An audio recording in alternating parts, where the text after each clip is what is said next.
They work hard. They show up every day. They dream of a better life. And yet, 90% of people stay broke. Why? It's not always bad luck. It's not always lack of opportunity.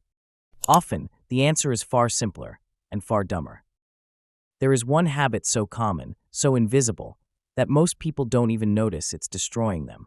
It feels small, harmless, even normal.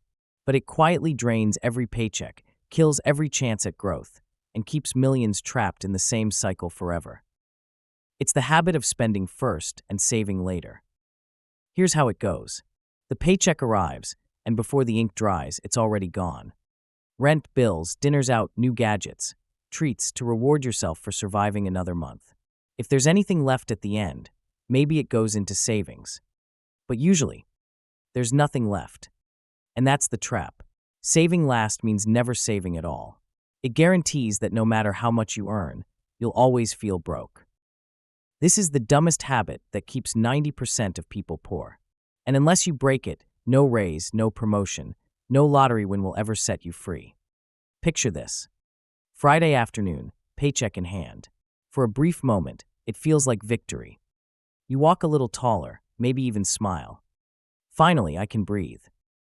But the weekend arrives, and the money begins to vanish. Dinner with friends, gone. New shoes you deserve, gone. Drinks, rides, apps, subscriptions, gone. By Monday, the balance is already thin. By the end of the week, it's back to survival mode.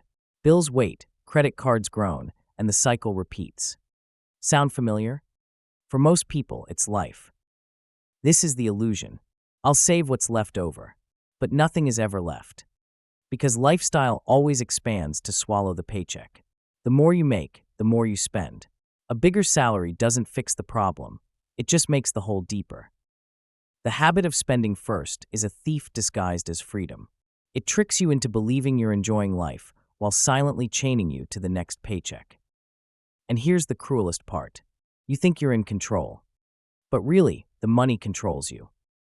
Until you flip the order, until you decide to pay yourself first, nothing changes.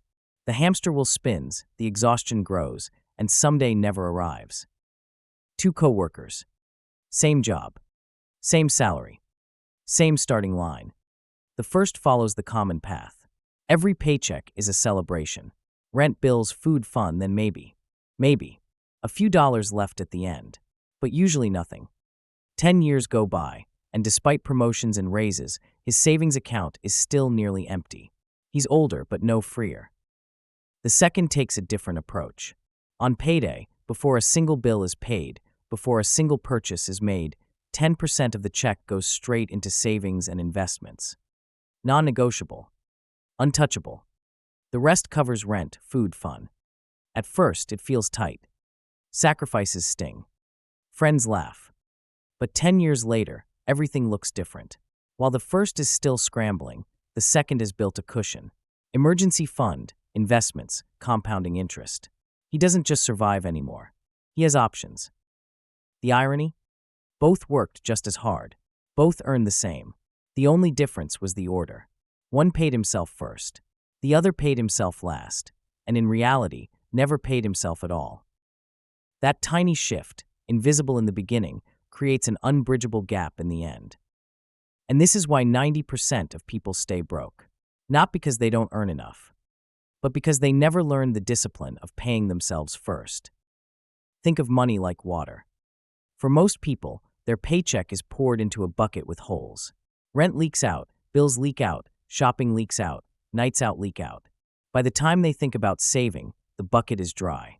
Every month, they refill it, and every month, it empties again. Nothing lasts. Nothing grows. But the wealthy think differently. They patch the first hole before pouring a single drop. That patch is called paying yourself first. The moment money arrives, a portion flows into savings and investments. Protected. Untouchable. Only then do they let the rest of the water spill into the bucket of daily life.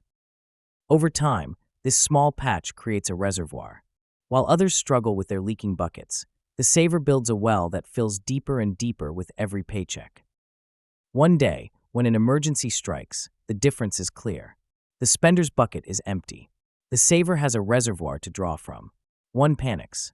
The other survives. The dumbest habit isn't about how much you earn. It's about letting your money slip through holes before you protect it. Wealth begins not with bigger buckets, but with stronger habits.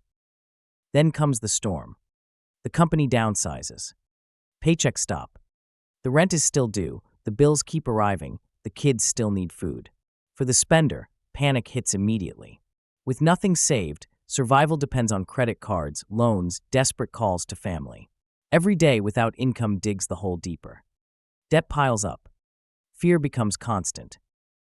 But the saver faces the same storm differently. He doesn't celebrate the crisis, but he survives it. The emergency fund he built by saving first buys him time.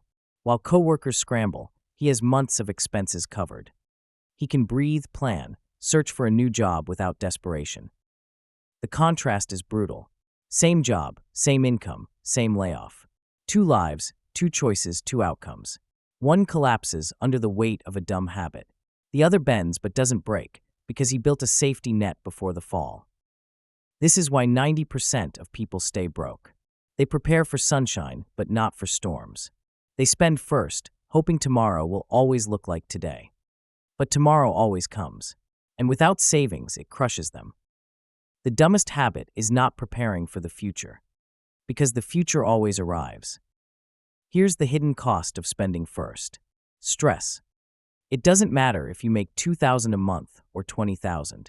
If you spend first and save later, you will always feel broke, because lifestyle grows as fast as income. A bigger paycheck just means bigger bills, bigger houses, bigger cars, and the same empty account at the end. This is why even celebrities and athletes earning millions go bankrupt. They live in mansions, drive luxury cars, wear designer clothes. Yet inside they feel the same panic as someone living paycheck to paycheck, because the habit hasn't changed. Living this way means carrying invisible chains. Every unexpected bill feels like a crisis. Every dip in income feels like disaster. You lie awake at night, replaying numbers in your head, wondering how long before it all collapses. And here's the irony. Most people believe money will buy them peace. But with the dumbest habit, money buys only louder problems. The more you earn, the more you spend, the more you fear losing it all. Peace doesn't come from income. It comes from control. And control begins the moment you decide to flip the order. Save first, spend later. That single shift is the difference between chains and freedom. Fast forward 30 years. 2 people. Same starting point. Same income history. But 2 very different choices. The first always spent first, promising himself he would save later. Later never came. At 50 years old, he has nothing but debts, worn-out possessions, and a gnawing fear of retirement. Every dollar he earns is already spoken for. He looks back and wonders, where did it all go? The second built a different habit. From the very first paycheck, he saved before spending. At first, it was small, barely noticeable. But over decades, the snowball grew. Now, at 50, he has investments compounding quietly in the background, an emergency fund, and a retirement plan that makes the future feel safe instead of terrifying. The difference isn't luck. It isn't intelligence. It's discipline. One man gave his future nothing. The other gave his future 5, 10, maybe 20% of every paycheck. And in return, his future gave him freedom. By midlife, the gap between them is no longer measured in dollars. It's measured in peace of mind, in options, in dignity. One feels trapped by time. The other feels carried by it. The dumbest habit doesn't just keep people poor. It steals their future. Here's the shocking truth. Wealth isn't built from giant windfalls. It's built from tiny percentages, repeated relentlessly. Save 10% of every paycheck, and it feels small. On a $1,000 income, that's only $100. Barely noticeable, right? But over decades, invested wisely, that habit grows into 6 figures, even 7. Now compare that to the spender. He always meant to save when he earned more. And sure enough, his paycheck doubled, even tripled over the years. But his spending doubled too. His bigger house demanded bigger bills. His nicer car demanded bigger payments. His salary rose, but his balance never did. This is the cruel irony. It's not the size of the paycheck that builds wealth, it's the order of the habit. Save first, and time multiplies your money. Spend first, and time multiplies your regret. The math is unforgiving, but it's also empowering. Because anyone at any income can flip the script today. You don't need to wait for a raise. You don't need to win the lottery. You just need to put yourself first, before bills, before fun, before everything else. The question isn't whether you can afford to save. The real question is, can you afford not to? Here is the dumbest habit that keeps 90% of people poor. Spending first, saving later. It feels harmless. It feels normal. But it guarantees that no matter how much you earn, you will always be chasing, always surviving, never building. Because later never comes. Flip the habit, and everything changes. Pay yourself first. Even if it's $5. Even if it's 1%. Because the amount matters less than the order. The order builds the discipline, and discipline builds the future. This is why most people stay broke. They wait for a raise, for a miracle, for someday. But the wealthy don't wait. They decide. They make the future non-negotiable. They pay themselves before they pay the world. So ask yourself right now, when your next paycheck arrives, who gets paid first? Your landlord? The grocery store? The bank? Or you? The answer to that question decides your future. Because freedom isn't about how much you make. It's about how much you keep. And if you want to escape the cycle that traps 90% of people, you already know what to do. Start today. Save first. Spend later. And watch the habit that keeps most people poor. Become the habit that sets you free.